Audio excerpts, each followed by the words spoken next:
ಮಹತ್ವವಾದಂಥ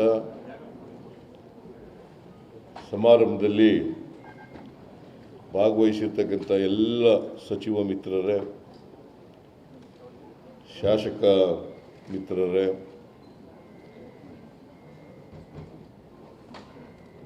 ಅಧಿಕಾರಿ ಸ್ನೇಹಿತರೇ,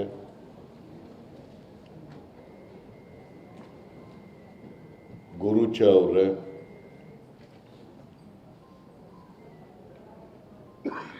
ಇತರ ಎಲ್ಲ ಬಂಧು ಭಗಿನಿಯರೇ, ಮಾಧ್ಯಮದ ಗೆಳೆಯರೇ, ಅಸೆಂಬ್ಲಿ ಪ್ರಾರಂಭ ಆಗ್ತಾ ಇರೋದ್ರಿಂದ ಎಲ್ಲರೂ ಮಾತಾಡಲಿಕ್ಕೆ ಸಮಯ ಇಲ್ಲ. ಹಾಗಾಗಿ ನಾನೇ ಕೆಲವು ನಿಮಿಷಗಳ ಕಾಲ ಮಾತನಾಡ್ತೇನೆ. ಕರ್ನಾಟಕ ಸರ್ಕಾರ ವಿಶ್ವಗುರು ಬಸವಣ್ಣ ಸಾಂಸ್ಕೃತಿಕ ನಾಯಕ ಅಂತೇಳಿ ತೀರ್ಮಾನ ಮಾಡಿ ಘೋಷಣೆಯನ್ನು ಮಾಡಿದ್ದೇವೆ.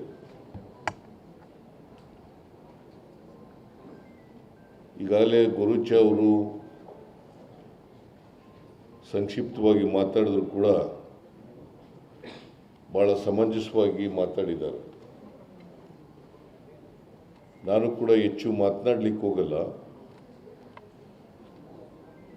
ನಮ್ಮ ದೇಶದಲ್ಲಿ ಬುದ್ಧ, ಬಸವ, ಗಾಂಧಿ, ಅಂಬೇಡ್ಕರ್ ಈ 4 ಹೆಸರುಗಳು ಜಗತ್ತಿನಲ್ಲೇ ಎಲ್ಲರೂ ಕೂಡ ಮಾತನಾಡ್ತಕ್ಕಂಥ ಹೆಸರುಗಳು. ಬುದ್ಧ 2500 ವರ್ಷಗಳ ಹಿಂದೆ, ಬಸವಣ್ಣ 12ನೇ ಶತಮಾನದಲ್ಲಿ, ಗಾಂಧಿ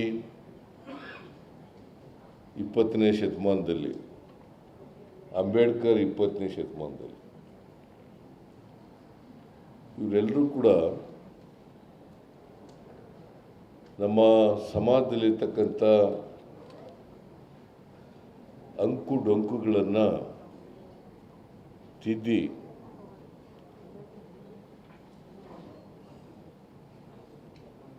ನಮ್ಮ ಸಾಮಾಜಿಕ ವ್ಯವಸ್ಥೆಗೆ ಒಂದು ಆರೋಗ್ಯಕರವಾದಂಥ ಮನುಷ್ಯತ್ವದಿಂದ ಕೂಡಿರ್ತಕ್ಕಂಥ ಸಮಾಜವನ್ನು ಬಯಸಿದಂಥವ್ರು ಇವರು.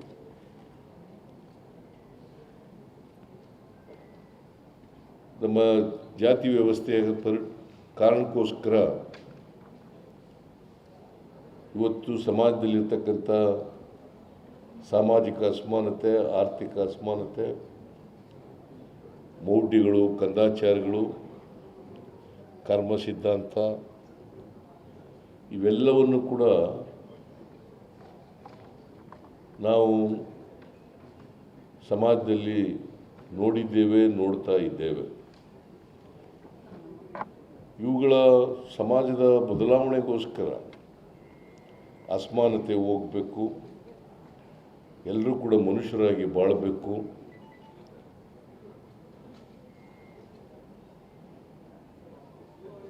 ಪ್ರತಿಯೊಬ್ಬರು ಕೂಡ ಸ್ವಾಭಿಮಾನದಿಂದ, ಗೌರವದಿಂದ, ಪ್ರೀತಿ ವಿಶ್ವಾಸದಿಂದ, ವೈಚಾರಿಕತೆಯಿಂದ ಬದುಕ್ತಕ್ಕಂಥ ವ್ಯವಸ್ಥೆ ನಿರ್ಮಾಣ ಆಗಬೇಕು ಅಂತಕ್ಕಂಥ ಕನಸನ್ನು ಕಂಡು, ಬರೀ ಕನಸನ್ನು ಕಂಡಿರಲಿಲ್ಲ ಇವರು, ಆ ದಿಕ್ಕಿನಲ್ಲಿ ಪ್ರಾಮಾಣಿಕ ಪ್ರಯತ್ನವನ್ನು ಮಾಡಿದ್ರು. ಬಸವಾದಿ ಶರಣರು ನುಡಿದಂತೆ ನಡೆದಂಥವ್ರು, ಏನು ಹೇಳ್ತಾರೆ ಅದರಂತೆ ಮಾಡಿ ತೋರಿಸಿದವರು. ಹಾಗಾಗಿ ಬಸವಣ್ಣನವರು ಈ ಸಮಾಜದಲ್ಲಿ ಜಾತಿ ರಹಿತವಾದಂಥ, ವರ್ಗರಹಿತವಾದಂಥ, ಮೌಢ್ಯಗಳಿಂದ ಕೂಡಿರದೇ ಇರತಕ್ಕಂಥ ಸಮಾಜವನ್ನು ಕಟ್ಟಬೇಕು ಮತ್ತು ಜನಪರವಾದಂಥ ಒಂದು ಸಮಾಜ ಇರಬೇಕು. ಅದಕ್ಕೋಸ್ಕರ ಬಸವಾದಿ ಶರಣರು ಈ ವಚನ ಅಂತಂದರೆ ಮಾತು ಅಂತ ಹೇಳ್ತೀವಿ. ಆಡು ಭಾಷೆ ಇದೆಯಲ್ಲ, ಆಡು ಮಾತುಗಳಿದ್ದಾವಲ್ಲ, ಈ ಆಡು ಮಾತುಗಳಲ್ಲೇ ವಚನವನ್ನು ರಚನೆ ಮಾಡೋದಂಥವು. ಯಾಕಂತಂದರೆ ಜನರಿಗೆ ಗೊತ್ತಿಲ್ಲದೆ ಇರ್ತಕ್ಕಂಥ ಭಾಷೆಯಲ್ಲಿ ಧರ್ಮ ಬೋಧನೆ ಮಾಡ್ತಕ್ಕಂಥದ್ದು, ಮೌಲ್ಯಗಳನ್ನು ಹೇಳ್ತಕ್ಕಂಥದ್ದು ಇವೆಲ್ಲ ನಡೀತಾ ಇತ್ತು. ಅದಕ್ಕೆ ಜನರಿಗೆ ಅರ್ಥ ಆಗ್ತಕ್ಕಂಥ ಜನರ ಭಾಷೆಯಲ್ಲೇ ಸಾಹಿತ್ಯ ರಚನೆ ಮಾಡೋದಂಥದ್ದು ಒಂದು ದೊಡ್ಡ ಕೊಡುಗೆ ಅಂತಕ್ಕಂಥದ್ದನ್ನು ವಚನಕಾರರಿಗೆ ಕೊಡಬೇಕಾಗ್ತದೆ. ಅದನ್ನು ಅವರು ಕನ್ನಡದಲ್ಲಿ ಅದು ಕನ್ನಡ ಭಾಷೆಯಲ್ಲಿ ಈಗ ನನಗೆ ಸಂಸ್ಕೃತ ಗೊತ್ತಾಗಲ್ಲ, ಸಂಸ್ಕೃತ ಭಾಷೆಯಲ್ಲಿ ಜನರಿಗೆ ಗೊತ್ತಾಗಲ್ಲ. ಆದ್ದರಿಂದ ಜನರು ಆಡ್ತಕ್ಕಂಥ ಕನ್ನಡ ಭಾಷೆ ಇದೆಯಲ್ಲ, ಆ ಭಾಷೆಯಲ್ಲೇ ವಚನಗಳನ್ನು ರಚನೆ ಮಾಡಿ ಆ ಮೂಲಕ ಜನರಿಗೆ ಜಾಗೃತಿಯನ್ನು ಮೂಡಿಸ್ತಕ್ಕಂಥ ಕೆಲಸವನ್ನು ಮಾಡಿದೆ. ಕಾಯಕ ದಾಸೋಹ ಸಾಮಾಜಿಕ ಮೌಲ್ಯಗಳು, ಕಾಯಕ ದಾಸೋಹ ಆರ್ಥಿಕ ಮೌಲ್ಯಗಳು, ಅವುಗಳನ್ನು ಹೇಗೆ ಎಲ್ಲರೂ ಕಾಯಕ ಮಾಡಬೇಕು, ಹೇಗೆ ದಾಸೋಹ ಹಂಚ್ಕೊಳ್ಬೇಕು ಎಲ್ಲರೂ ಅಂತಕ್ಕಂಥದ್ದು. ಅದೇ ಬಸವಣ್ಣವರು ಒಂದು ಬಸವಣ್ಣವ್ರ ವಚನ ನಾನು ಓದಲಿಕ್ಕೆ ಬಯಸ್ತೇನೆ. ಕಾಗೆ ಒಂದಗುಳ ಕಂಡಡೆ ಕರೆಯದೆ ತನ್ನ ಬಳಗವನ್ನು, ಕಾಗೆ ಒಂದಗುಳ ಕಂಡಿಡೆ ಕರೆಯದೆ ತನ್ನ ಬಳಗವನ್ನು, ಕೋಳಿ ಒಂದು ಕುಟುಕ ಕಂಡುಡೆ ಕೂಗಿ ಕರೆಯದೆ ತನ್ನ ಕುಲವನ್ನೆಲ್ಲವ, ಶಿವಭಕ್ತನಾಗಿ ಭಕ್ತಿ ಪಕ್ಷವಿಲ್ಲದಿದ್ದಡೆ ಕಾಗೆ ಕೋಳಿಗಳಿಗಿಂತ ಕರಕಷ್ಟ ಕೂಡಲ ಸಂಗಮ ದೇವ. ಇದು ಒಂದು ವಚನ, ಬಸವಣ್ಣವರ ವಚನ. ಇದು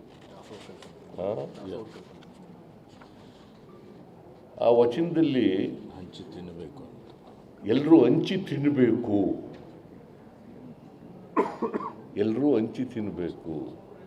ಅದು ಕೆಲವೇ ಜನರಲ್ಲಿ ಕ್ರೋಢೀಕರಣ ಆಗಬಾರದು. ಅದಕ್ಕೆ ಅಂಬೇಡ್ಕರ್ ಏನು ಹೇಳ್ತಾರೆ ಅಂತಂದರೆ, ಈ ದೇಶದಲ್ಲಿ ಅಧಿಕಾರ ಮತ್ತು ಸಂಪತ್ತು ಬಲಾಢ್ಯರ ಕೈನಲ್ಲಿ ಇರಬಾರ್ದು, ಕೆಲವೇ ಜನರ ಕೈನಲ್ಲಿ ಇರಬಾರ್ದು. ಅಧಿಕಾರ ಮತ್ತು ಸಂಪತ್ತು ಬಲಾಢ್ಯರ ಕೈನಲ್ಲಿ, ಕೆಲವೇ ಜನರ ಕೈನಲ್ಲಿ ಇರಬಾರ್ದು, ಎಲ್ರಿಗೂ ಹಂಚಿಕೆ ಆಗಬೇಕು. ಅದನ್ನೇ ಸಮಪಾಲು ಸಮಬಾಳು ಅಂತ ಹೇಳ್ತಕ್ಕಂಥದ್ದು. ಸಮಪಾಲು ಸಮಬಾಳು ಅಂತಕ್ಕಂಥದ್ದು. ಅದನ್ನೇ ಕಾಯಕ ಮತ್ತು ದಾಸೋಹ ಇದೆಯಲ್ಲ, ಕಾಯಕ ಅಂದರೆ ಪ್ರೊಡಕ್ಷನ್, ಇಂಗ್ಲೀಷ್ನಲ್ಲಿ ಪ್ರೊಡಕ್ಷನ್ ಅಂತ. ದಾಸೋಹ ಅಂತಂದರೆ ಡಿಸ್ಟ್ರಿಬ್ಯೂಷನ್. ಎಲ್ಲರೂ ಕಾಯಕ ಮಾಡಿ ಉತ್ಪಾದನೆ ಮಾಡಬೇಕು, ಕಾಯಕ ಪ್ರಕ್ರಿಯೆಯಲ್ಲಿ ಎಲ್ಲರೂ ಭಾಗವಹಿಸಬೇಕು. ಯಾರು ಕುಳಿತು ತಿನ್ನಬಾರ್ದು, ಎಲ್ಲರೂ ಕಾಯಕವನ್ನು ಮಾಡಬೇಕು. ಉತ್ಪಾದನೆ ಆದದನ್ನೇ ಎಲ್ಲರೂ ಹಂಚ್ಕೋಬೇಕು. ಭಾಳ ಸರಳವಾಗಿ ಹೇಳಿದಂಥವ್ರು ಅವರು. ಬಸವಾದಿ ಶರಣರು ಕರ್ಮ ಸಿದ್ಧಾಂತವನ್ನು ತಿರಸ್ಕಾರ ಮಾಡಿದರು. ಭಾಳ ಜನ ಏನು ಹೇಳ್ತೀವಿ ನಾವು ತಿಳ್ಕೊಂಡಿದ್ದೀವಿ ಅಂದರೆ ನಾವು ಗಟ್ಟಿ ಮಾಡಿಬಿಟ್ಟಿರೋದು, ಮನೋಹರದ ಮೂಲಕ ಗಟ್ಟಿ ಮಾಡಿಬಿಟ್ಟಿರೋದು ಏನಪ್ಪ ಅಂತಂದರೆ, ನೀನು ಯಾಕೆ ಬಡವನಾಗಿದೆಯಾ, ನೀನು ಯಾಕೆ ಅವಿದ್ಯಾವಂತನಾಗಿದೆಯಾ, ನಿನಗ್ಯಾಕೆ ಉದ್ಯೋಗ ಇಲ್ಲ ಅಂತಂದರೆ, ನಾನು ಹಿಂದಿನ ಜನ್ಮದ ಕರ್ಮ ಮಾಡಿದ್ದೆ, ಆ ಕರ್ಮ ಮಾಡಿದ್ದರಿಂದ ಹಿಂಗಾಗಿ ಈ ಜನ್ಮದಲ್ಲಿ ಹಿಂಗಾಗ್ಬಿಟ್ಟಿದ್ದೀನಿ ಅಂತೇಳಿ ಇದನ್ನು ಸಂಪೂರ್ಣವಾಗಿ ತಿರಸ್ಕಾರ ಮಾಡಿದ್ದೆ. ಯಾವ ಜನ್ಮನೂ ಇಲ್ಲ, ಹಿಂದಿನ ಜನ್ಮನೂ ಇಲ್ಲ, ಮುಂದಿನ ಜನ್ಮನೂ ಇಲ್ಲ. ಹಣೆ ಬರಹ. ಭಾಳ ಜನ ವಿದ್ಯಾವಂತರು ಕೂಡ ನೀ ಯಾಕಪ್ಪ ಹಿಂಗಿದೆಯಾ ಅಂತ, ನಮ್ಮ ಹಣೆ ಬರಹ ಏನು ಮಾಡೋದು. ಇದನ್ನು ಭಾಳ ಹೇಳಿ ಕೂಡ ಎಲ್ಲರೂ ಕೂಡ ಅದನ್ನೇ ಹೇಳೋ ರೀತಿ ಮಾಡಿಬಿಟ್ಟವ್ರೆ ಪಟ್ಟಭದ್ರ ಹಿತಾಸಕ್ತರು. ಯಾಕೆ ಹಣೆ ಬರ, ಹಣೆ ಬರ, ನೀ ಯಾಕೆ ಹಿಂಗೆ ಅವಿದ್ಯಾವಂತನಾಗಿದೆಯಾ, ನಿನಗೆ ಯಾಕೆ ಅಂಗಿ ಇಲ್ಲ, ನಿನಗೆ ಯಾಕೆ ಬಟ್ಟೆ ಇಲ್ಲ, ನಿನಗೆ ಯಾಕೆ ಹಸುವಿನಿಂದ ಇದೆಯಾ, ಹಣೆ ಬರ. ದೇವರು ಬಡವನಾಗಿರು ಹೊಟ್ಟೆಗಿಲ್ಲದೆ ಇರು ಅಂತ ಬರೀತಾನ? ದೇವ್ರನ್ನ ಕರುಣಾಮಯಿ ಅಂತ ಕರಿತೀವಿ. ಏನಪ್ಪ, ಕೆಲವರು ಮಾತ್ರ ಹೊಟ್ಟೆ ತುಂಬಿಸ್ಕೊಳ್ಳಿ, ಕೆಲವರು ಮಾತ್ರ ಹಸ್ಕೊಂಡಿರಿ ಅಂತ ಬರೀತಾನ ದೇವರು? ಸೊ ಇದನ್ನೆಲ್ಲ ತಿರಸ್ಕಾರ ಮಾಡಿ, ಇವೆಲ್ಲವೂ ಕೂಡ ಸ್ವಾರ್ಥಿಗಳು ಹೇಳಿರ್ತಕ್ಕಂಥ ಮಾತುಗಳು ಇವು. Don't listen to them.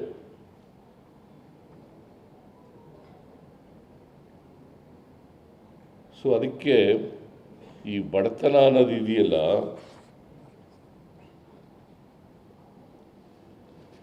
ಬಡತನ ಅಂತ ಇದೆಯಲ್ಲ, ಈ ಕಾರಣದಿಂದಲೇ ಬಡತನ ಆಗಿರೋದು. ಶ್ರೀಮಂತಿಗೆ ಈ ಕಾರಣದಿಂದಲೇ ಆಗಿರೋದು. ಕೆಲವರು ಶ್ರೀಮಂತರು, ಕೆಲವರು ಬಡವರು. ಕಾಯಕ ಮಾಡದಿದ್ದವರೆಲ್ಲ ಶ್ರೀಮಂತರುಗಳು, ಯಾರು ಕಾಯಕ ಮಾಡ್ತಾರೋ ಅವರೆಲ್ಲ ಒಟ್ಟಿಗಿಲ್ದಿರೋರು. ಈ ಬದಲಾವಣೆ ಆಗಬೇಕು ಅಂತ, ಇದನ್ನೇ ಬದಲಾವಣೆ ಆಗಬೇಕು ಅಂತ ಹೇಳಿ ಶ್ರಮ ಗೌರವ. ಅದಕ್ಕೆ ಬಸವಾದಿ ಶರಣರು ಏನು ಮಾಡಿದ್ರು, ಭಾಳ ಜನ ಬ್ರಿಟಿಷ್ನವ್ರು ಕ್ಲೈಮ್ ಮಾಡ್ತಾರೆ ಸಂಸದೀಯ ವ್ಯವಸ್ಥೆ ನಮ್ಮ ಕಾಲದಲ್ಲಿ ಬಂತು ಅಂತ. It is not correct. ಬಸವಣ್ಣವ್ರ ಕಾಲದಲ್ಲೇ ಬಂತು ಇದು. ಅನುಭವ ಮಂಟಪ ಈ ಗುರುಚ ಅವರ ಅಧ್ಯಕ್ಷತೆಯಲ್ಲಿ ನಾವು ಒಂದು ಕಮಿಟಿ ಮಾಡಿದ್ದೀರಿ. ಅವರು ಒಂದು ರಿಪೋರ್ಟ್ ಕೊಟ್ಟರು, ಅಷ್ಟರಲ್ಲಿ ನಮ್ಮ ಸರ್ಕಾರ ಹೋಯಿತು. ಆ ರಿಪೋರ್ಟ್ ಕೊಟ್ಟು ಅಲ್ಲಿ ಪುನರುಜ್ಜೀವನ ಮಾಡಬೇಕು ಅದನ್ನು ಅನುಭವ ಮಂಟಪನ ಅಂತ ಈಗ ಹೇಳಿದ್ರು. ಮೊನ್ನೆ ಹೋಗಿದ್ದೆ, ಭಾಳ ಚೆನ್ನಾಗಿ ನಡೀತಾ ಇದೆ ಅಂತ. ನಾನು ಪ್ರಜಾಧ್ವನಿ ಮಾಡಿದಾಗ ಅಲ್ಲಿಂದಲೇ ಪ್ರಾರಂಭ ಮಾಡಿದೆ. ಅದಾದಮೇಲೆ ಹೋಗೋಕ್ಕಾಗಿಲ್ಲ ನನಗೆ. ಹೋಗ್ತೀನಿ ನಾನೀಗ 26ನೇ ತಾರೀಕು ಅಲ್ಲಿ ಒಂದು ದೊಡ್ಡ ಸಮಾವೇಶ ಇದೆ. ಆ ಸಮಾವೇಶದಲ್ಲಿ ಭಾಗವಹಿಸಲಿಕ್ಕೆ ಹೋಗ್ತಾ ಇದ್ದೀನಿ. ಅಲ್ಲಿ ಸ್ವಾಮೀಜಿಗಳೆಲ್ಲ ನನಗೆ ಆಹ್ವಾನ ಮಾಡಿದ್ದಾರೆ. ಈಶ್ವರ್ ಖಂಡ್ರೆಯವರು ಕೂಡ ಅಲ್ಲಿ ಆಸಕ್ತಿ ತಗೊಂಡು ಆ ಸಮಾವೇಶ ಮಾಡಲಿಕ್ಕೆ ಎಲ್ಲ ಪ್ರಯತ್ನ ಮಾಡ್ತಾ ಇದ್ದಾರೆ. ಅದನ್ನು ಮಾಡ್ತಾ ಇದ್ದೀವಿ. ಆಗಲೇ ಈ ಸಂಸತ್ತು ಅಂತ ನಾವೇನು ಕರಿತಾ ಇದ್ದೀವಿ, ಈಗ ಜನಪ್ರತಿನಿಧಿಗಳ ಸಭೆಗಳು ಅಂತ ಏನು ನಾವು ಕರಿತಿದ್ದೀವಿ, ಜನರು ಧ್ವನಿ ಮಾಡಲಿಕ್ಕೆ, ಧ್ವನಿ ಎತ್ತಲಿಕ್ಕೆ, ಅವರ ಸಮಸ್ಯೆಗಳನ್ನು ಹೇಳಲಿಕ್ಕೆ ಆಗಲೇ ಬಸವಾದಿ ಶರಣರು ಅನುಭವ ಮಂಟಪ ಮಾಡಿ ಅಲ್ಲಮ ಪ್ರಭುನಾಥರ ಅಧ್ಯಕ್ಷರನ್ನು ಮಾಡಿದರು. ಅತ್ಯಂತ ತಳ ಸಮುದಾಯಕ್ಕೆ ಸೇರಿದಂಥವ್ರು ಅಲ್ಲಮ ಪ್ರಭು, ಅವ್ರನ್ನ ಅಧ್ಯಕ್ಷರನ್ನಾಗಿ ಮಾಡಿದರು. ಅಲ್ಲಿ ಎಲ್ಲ ಚರ್ಚೆ ಆಯ್ತಾ ಇದ್ದು, ನಮ್ಮ ಸಾಮಾಜಿಕ ವ್ಯವಸ್ಥೆ, ಆರ್ಥಿಕ ವ್ಯವಸ್ಥೆ, ಮೌಢ್ಯಗಳು, ಕಂದಾಚಾರಗಳು, ಇವೆಲ್ಲವೂ ಕೂಡ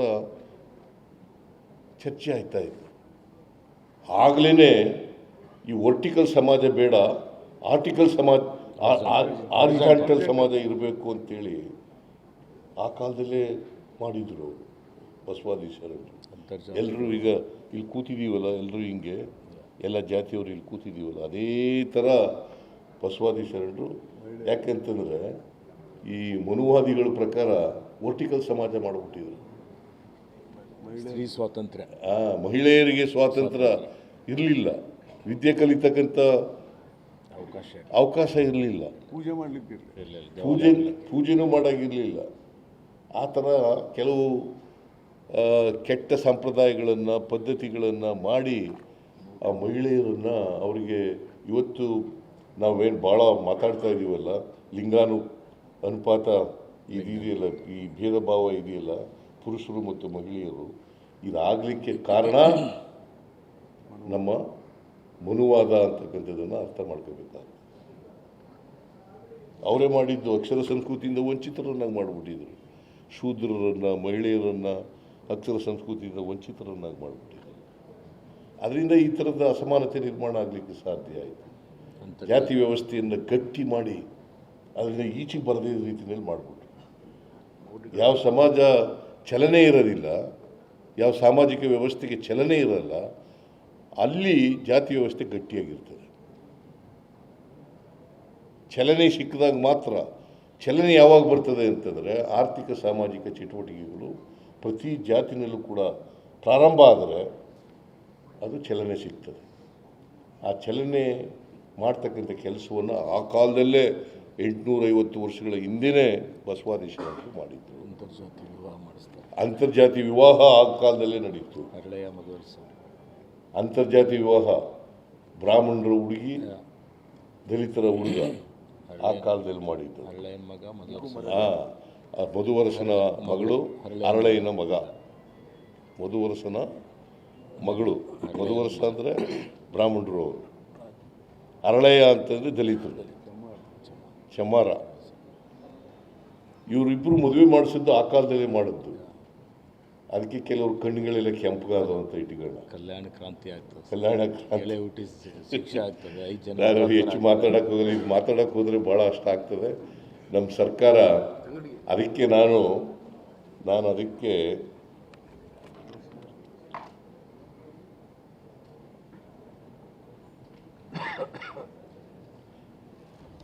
ನಾನು ಹಿಂದೆ ಎಲ್ಲ ಕಚೇರಿಗಳಲ್ಲೂ ಕೂಡ ಭಾವಚಿತ್ರ ಇರಬೇಕು ಬಸವಣ್ಣವ್ರದ್ದು. ಆ ಮೂಲಕ ಎಲ್ರಿಗೂ ಕೂಡ ಜಾಗೃತಿ ಆಗಬೇಕು.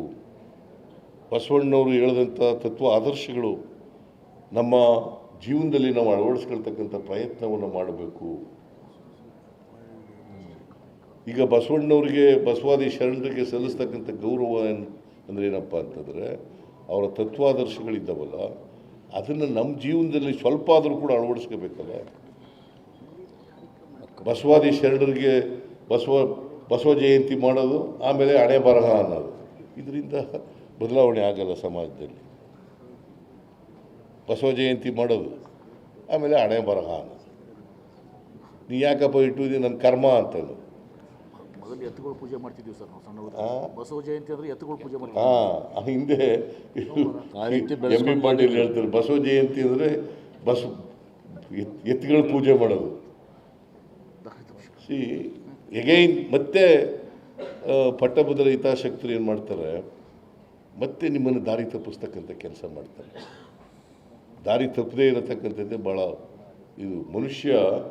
ಮನುಷ್ಯನನ್ನು ಪ್ರೀತಿಸ್ತಕ್ಕಂಥದ್ದು ಇದೆಯಲ್ಲ, ಅದೇ ಮೌಲ್ಯ, ಸಾಮಾಜಿಕ ಮೌಲ್ಯ.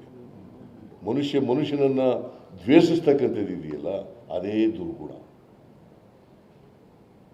ಮನುಷ್ಯನನ್ನು ದ್ವೇಷಿಸೋದು ಅಂತಂದ್ರೆ ಏನು? ಮನುಷ್ಯನನ್ನು ಪ್ರೀತಿಸ್ಬೇಕು. ಆಕಸ್ಮಿಕವಾಗಿ ಜಾತಿಗಳಿದ್ದಾವೆ, ಜಾತಿನಲ್ಲಿ ಹುಟ್ಟಿರ್ತೀವಿ ಅಷ್ಟೆ. ನಾನೇನು ಕುರುಬರ ಜಾತಿಲಿ ಹುಟ್ಟಬೇಕು ಅಂತ ಅರ್ಜಿ ಹಾಕೊಂಡಿದ್ನ? ನಾನು ಕುರುಬರಾಗಿ ಹುಟ್ಟುಬಿಟ್ಟಿದ್ದೇನಪ್ಪ. ಜಾತಿ ಇತ್ತು, ಹುಟ್ಟುಬಿಟ್ಟಿದ್ದೀನಿ ಕುರುಬರ. ಸೊ ಇದಕ್ಕೆಲ್ಲ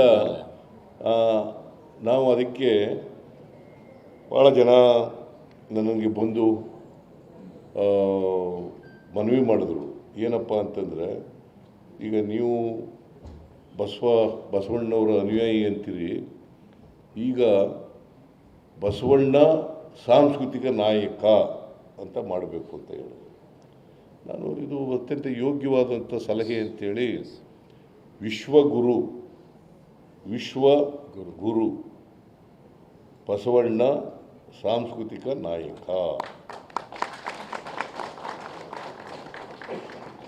ವಿಶ್ವಗುರು ಬಸವಣ್ಣ ಸಾಂಸ್ಕೃತಿಕ ನಾಯಕ. ಎಲ್ಲರನ್ನೂ ವಿಶ್ವಗುರು ಅಂತ ಕರೆಯೋಕ್ಕಾಗಲ್ಲ.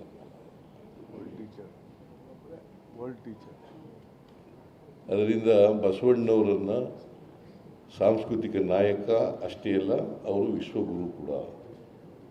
ಅದಕ್ಕೆ ವಿಶ್ವಗುರು ಬಸವಣ್ಣ ಸಾಂಸ್ಕೃತಿಕ ನಾಯಕ ಆ ಪ್ರತಿಮೆಯನ್ನು ಇವತ್ತು ಉದ್ಘಾಟನೆ ಮಾಡಿದ್ದೀವಿ.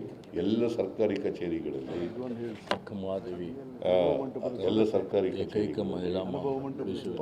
ಭಾವಚಿತ್ರಗಳಿದ್ದಾವಲ್ಲ, ಅಲ್ಲಿ ವಿಶ್ವಗುರು ಬಸವಣ್ಣ ಸಾಂಸ್ಕೃತಿಕ ನಾಯಕ ಅಂತ ಬರೀತೀವಿ.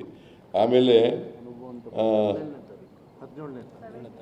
17ನೇ ತಾರೀಕು ಫೆಬ್ರವರಿ 17ನೇ ತಾರೀಕು ರಾಜ್ಯಾದ್ಯಂತ ಇದೇ ರೀತಿ ಬಸವಣ್ಣವರು ಭಾವಚಿತ್ರ ಅನಾವರಣವನ್ನು ಎಲ್ಲ ಕಚೇರಿಗಳಲ್ಲಿ ಕೈಗೊಳ್ಳಲಾಗುವುದು.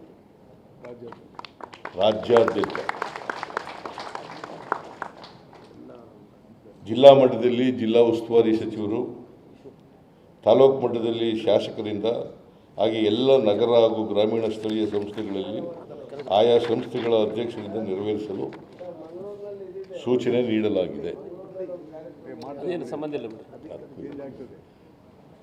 ಸೊ ಆಮೇಲೆ ನಾನೇನೆ ಅಕ್ಕ ಮಹಾದೇವಿ, ಆಗ ಹೆಣ್ಮಗಳು ಶರಣೆಯಾಗಿದೆ. ಸದಸ್ಯ ಶರಣೆ ಇಡೀ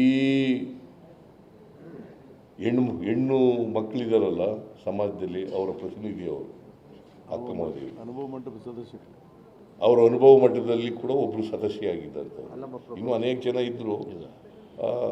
ಇದರಲ್ಲಿ ಇವರು ಪ್ರಮುಖವಾದವರು ಅಕ್ಕ ಮಹಾದೇವಿ, ಅಲ್ಲಮ ಪ್ರಭು. ಅದಕ್ಕೆ ಮೊನ್ನೆ ಹೋಗಿದ್ದಾಗ, ಶಿವಮೊಗ್ಗಕ್ಕೆ ಹೋಗಿದ್ದಾಗ ನಾನು ಆ ಜೈಲ ಆವರಣ ಇತ್ತಲ್ಲ, ಹಳೆ ಜೈಲ ಆವರಣ, ಅದಕ್ಕೆ ಅಲ್ಲಮ ಪ್ರಭು ಅಂತ ಹೆಸರಿಟ್ಟಿರ್ತಕ್ಕಂಥದ್ದು. ನಮ್ಮ ಮಧು ಬಂಗಾರಪ್ಪನ ಕೂಡ ಅದನ್ನು ಮಾಡಬೇಕು ಸರ್ ಅಂತ ಹೇಳಿದ್ರು.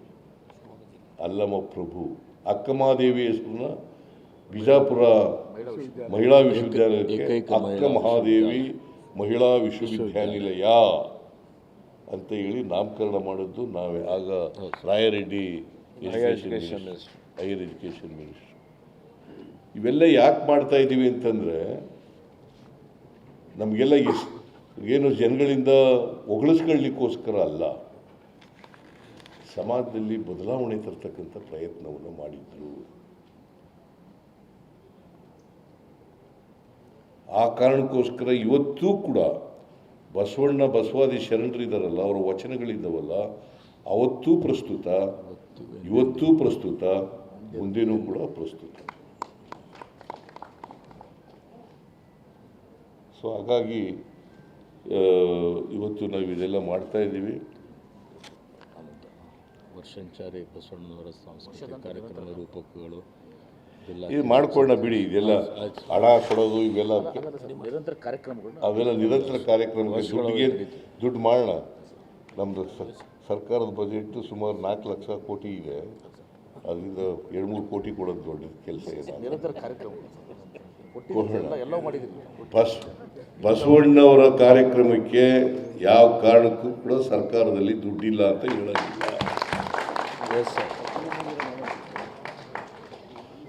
ಸೊ ಇಷ್ಟನ್ನು ಹೇಳಿ ಈ ಬಸವಣ್ಣವರ ಭಾವಚಿತ್ರವನ್ನು ಅತ್ಯಂತ ಸಂತೋಷದಿಂದ ಉದ್ಘಾಟನೆ ಮಾಡಿ, ಮತ್ತು ಏನು ನಾವು ಘೋಷಣೆ ಮಾಡಿದ್ದೀವಿ, ವಿಶ್ವಗುರು ಬಸವಣ್ಣ ಸಾಂಸ್ಕೃತಿಕ ನಾಯಕ, ಇದು ಎಲ್ಲ ಸರ್ಕಾರ ಇಡೀ ರಾಜ್ಯದ ತುಂಬ ಎಲ್ಲ ಕೂಡ ಇರ್ತದೆ. ಇನ್ನು ಮುಂದೆ ಬಸವಣ್ಣ ಸಾಂಸ್ಕೃತಿಕ ನಾಯಕ.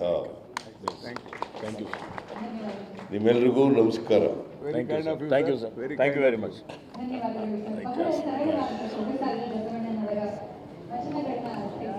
ನಿಮ್ಮ ಹೆಸರು ಅಜರಾಮರವಾಗಿ ಉಳಿತದೆ. ನಮ್ಮ ಚಾನಲ್ ಸಬ್ಸ್ಕ್ರೈಬ್ ಮಾಡಿಲ್ಲ ಅಂದ್ರೆ ಈಗಲೇ ಸಬ್ಸ್ಕ್ರೈಬ್ ಮಾಡಿ, ಶೇರ್ ಮಾಡಿ, ಲೈಕ್ ಮಾಡಿ.